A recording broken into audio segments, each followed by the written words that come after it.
My name is Jo Woodruff, and I have been tutoring now for 11 years. I'm also a trainer for the district. We have tutored what I would call the life skills kids. I've tutored MR, I've tutored Down syndrome, we've tutored the dyslexic kids, we've tutored the regular special ed kids who need resource help, we've tutored ESL kids, and then we've tutored regular ed kids, what has been termed the shadow kids who were not caught at some other point in time, at-risk kids, which most of those that I've listed are.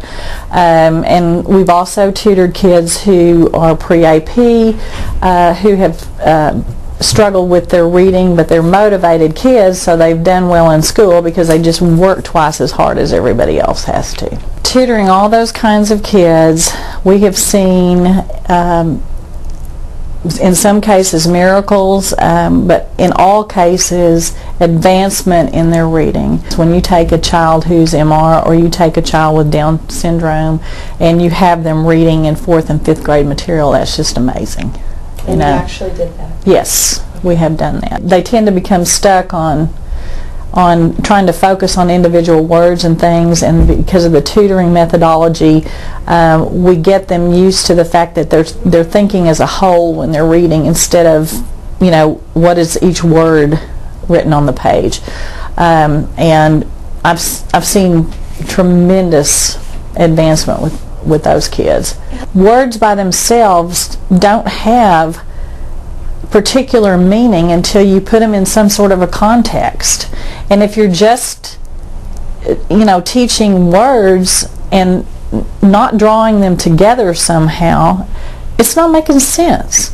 And if a kid is reading each individual word with the same weight as every other word on the page, that sounds funny and doesn't compute either. Instead of teaching word identification, Read-Write is divided into 4 components. One is, and the most important one, is the excellent reading component. We are trying to get the students to develop a concept of what reading excellently is. The second component is what's called coached reading. The third component would be independent reading. The last component is the critical thinking component. It does hit all the languaging because they're seeing it, by reading it, they're hearing it, they're having to speak it when they read back to us, and then it usually translates over into their writing. We're seeing kids that would not have passed TAKS, just quite honestly and frankly,